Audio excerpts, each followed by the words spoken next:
Netizens hiling na maging bahagi si Jolo Revilla ng Batang Quiapo. Sa gitna ng patuloy na kasikatan ng teleseryeng FPJ's Batang Quiapo, hindi mapigilan ng ilang netizens na magbigay ng kanilang opinyon at casting wishlist.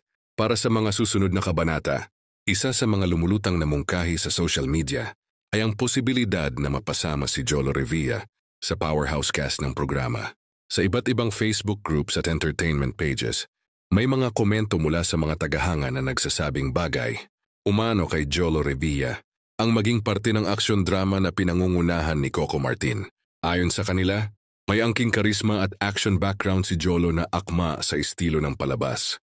Sa ngayon ay wala pang pahayag mula sa ABS-CBN at sa production team ng Batang Quiapo o sa kampo ni Jolo Revilla na nagpapatunay na may aktwal na pag-uusap o plano para hito.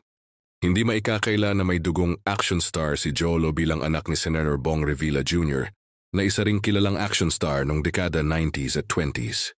Noong 2023, inamin mismo ng senador na nanonood siya ng Batang Quiapo at nagbiro pa na baka isang araw ay mag-guest siya sa serye.